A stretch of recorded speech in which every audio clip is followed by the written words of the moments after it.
try to do the next thing. We're trying to have a million think pieces. We every group, everyone who has an agenda, they have something they want to say about this film negatively. And I'm just like, you know what? It's not really that type of party. It's a little over 2 hours of escapism.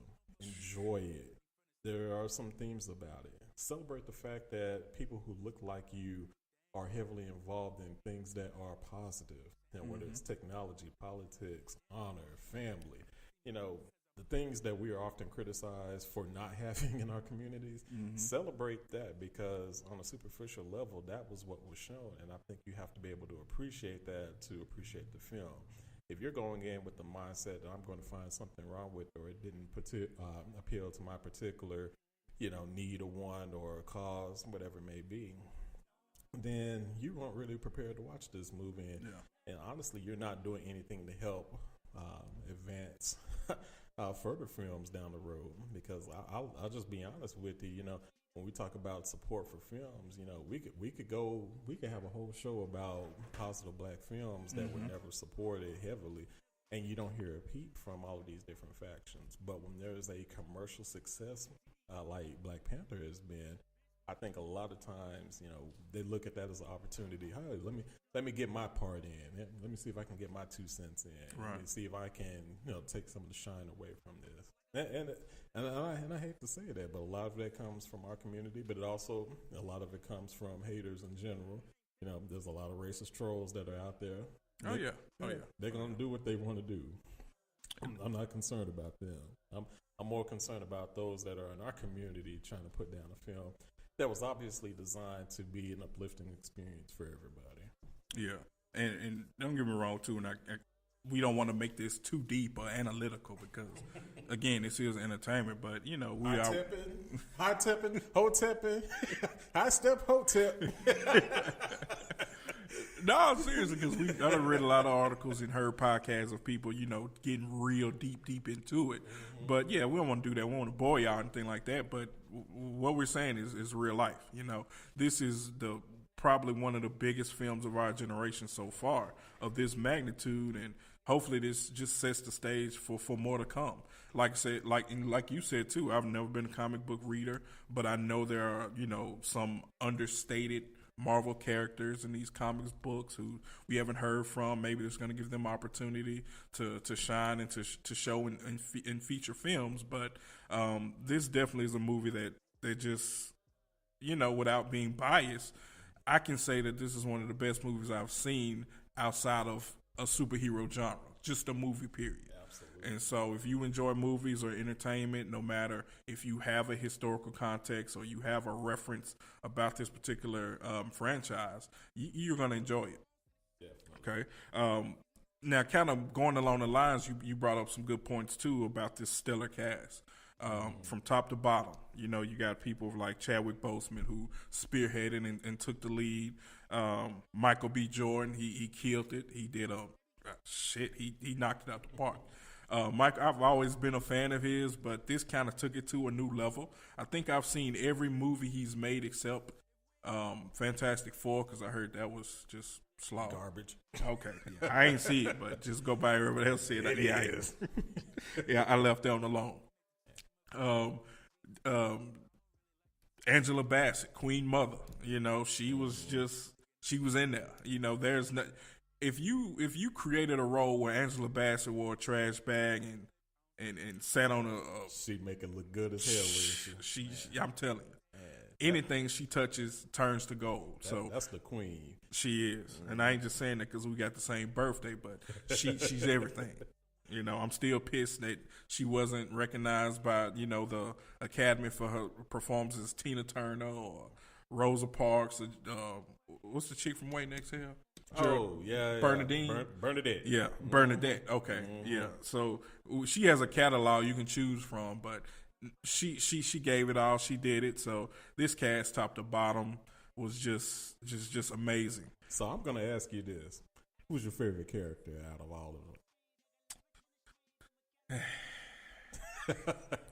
It's not easy. It's not easy to ask me something like that. But if I have to just close my eyes and pick the first person, I'm going to have to go with Eric. Okay. one thing that y'all learn about me when we do reviews about superhero movies or horror movies, I'm always for the villain. In fact, I got a shirt on that says Villain Club, so that just gives you a little taste of, where my mentality is. But was he really the villain, though? Yes, he was. You saw how when Klaus had his girlfriend hemmed up with the gun to his head, and she said it's gonna be okay. He said, "Yep," and he shot her dead in the head without thinking. Shit, that's a villain. But knowing everything that you know about this man's background, knowing what he went through, also knowing what he wanted to bring back to Wakanda, is it really fair to say that he was a true villain? Yes. Still. I'm still going to say that for the simple fact that, he was a threat to the society or what they got used to. He wanted to change shit. He wanted to change tradition. He wanted to change history. He took a torch to the flowers for future Panthers, because when the African woman was talking to him, she was like, "Yes, this is for the next Black Panther." He was like, "Next? Fuck that, it's me." So he had the mentality, it's all about me. He didn't care. He didn't care if it was family. He didn't care who was innocent. It was all about him in this time and in fashion, and he was going to do what he wanted to do when he wanted to do it. One of the fatalities that we did see is when one of the, and y'all excuse me, I've been trying to practice and say it correctly all week, one of the Dora Milaje women he captured, she said Wakanda forever, he slit her throat. Yeah. Again, without thinking. Yeah. So true, his fuel, his anger was fueled by being abandoned, but he took it 6 more notches up, and so I just have to take my hat off and give him a standing ovation for that, because Eric Killmonger he was that dude. I'm sorry. So despite all of that, why do you think T'Challa's still supporting him? Why do you think he showed him mercy? He's a legit good guy. I think he's one of those people who would choose to preserve life versus take it.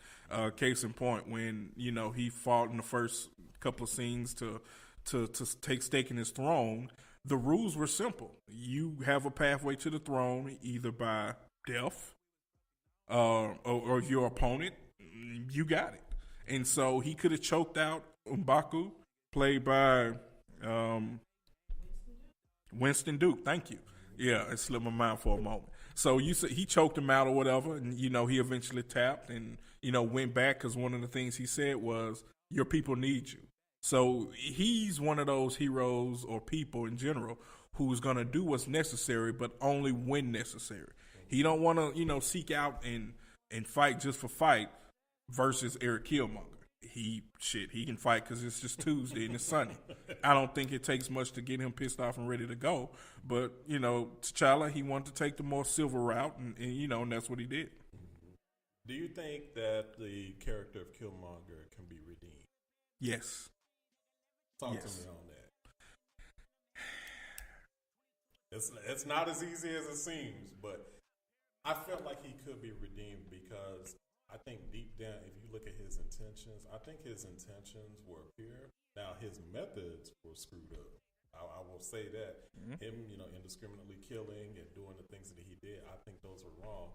I think he wanted to see his people actually survive from a really good place. But at the same time, you could argue, okay, the way he went about it just wasn't as good as it should have been. But, I mean, there are a lot of different ways about it.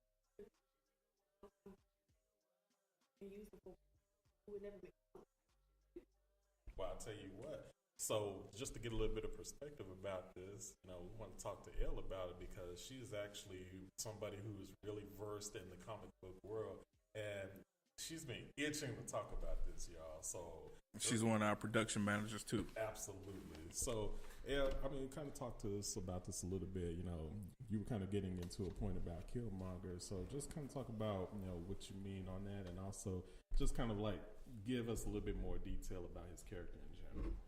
Well, if you go back to his background just in the movie, he was trained by the CIA, so he was trained using American tactics. And so, when you go and you use American tactics, you're using them on someplace that's not colonized, so they're not used to your tactics. It's not going to work on their people. So, he could have came with a different tactic. And being the person that T'Challa is, he may have done something different. They may have been able to work together to the end result versus it being an all or nothing thing. I agree with that. So, but you have to really take into account his background.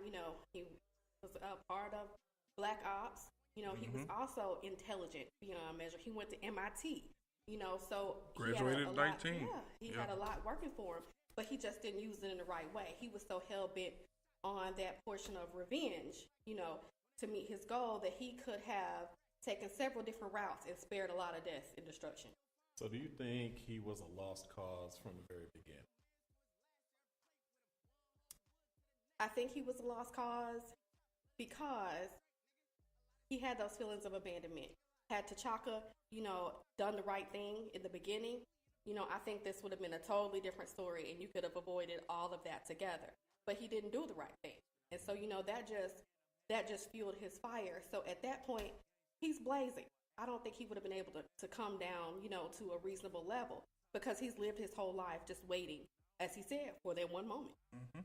So let me ask you all about this. So in that last scene before he kills himself, he seems to have a bit of a reflection as he's looking at the sunset and he's looking and he's saying, hey, this is the most beautiful thing in the world. Do you think at that moment he finally got it? Or what do you think happened at that moment that just finally kind of made him put that switch? To be honest, I'm not really sure if he got it, but what he probably was thinking about is, reminiscing on that moment that he and his dad had, about the sunsets. I don't really think that he got it. He knew it was over. He's going to die.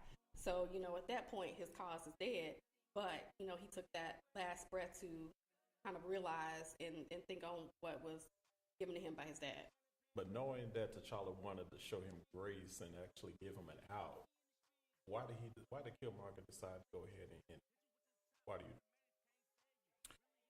Well,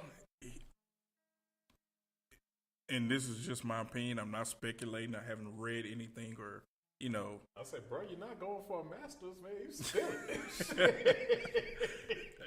I'm just saying, I honestly think that there are some things that happened that we didn't see. He did request to be buried in the ocean with the ancestors. We didn't see that part. We don't actually know what T'Challa did with his body or with him. I just don't think that's the last we've seen of him. This is my personal opinion. And I agree with Akil, simply because we know that Wakandans, they are far more advanced. They took several people from the brink of death. So who knows what's going to happen to him? And that's part of the wonder of the Marvel Universe. Exactly. So you're saying there's some foreshadowing? For me, the next movie, it may not be this movie because the next movie is Infinity War. So we see, the Dora Milaje. We see them fighting in Infinity Wars. We had the foreshadowing with the Winter Soldier. So it may not be this next movie, but it may be the movie after. Oh, yeah. I'm looking forward to it. I am too. And like I said, too, I was one of those people who, before I go see a movie, I like to, know as much about it before I get there as I can. And I'm not going to do this to y'all, but I've read some things about a particular Black Panther as it relates to the comics. And if it sticks to even remotely closely to how it plays out in the comics, it's going to be a long, good ride. You're going to have some cross comic book characters coming into play. You might see some people who you thought we wouldn't see again. So it's just open the world of what's going to happen next. And that's one thing why I'm excited about this movie, because it's just untapped potential of what we can do to take and make T'Challa, Black Panther, and Wakanda even bigger. Definitely. And I was going to ask you this, kind of going on to it as well. Who would you say, if any, was the most underrated character in Black Panther? Oh, Shuri. Even though she was a primary figure, she was central. It still seemed like she was kind of in the background to a degree, but I don't think any of this movie happens without her and the things that she does and the things that she introduces, just from a technology and even a support standpoint. You look at what she did for Black Panther, even at the very beginning when they talked about the suits, she enhanced the suit. If you remember the original Black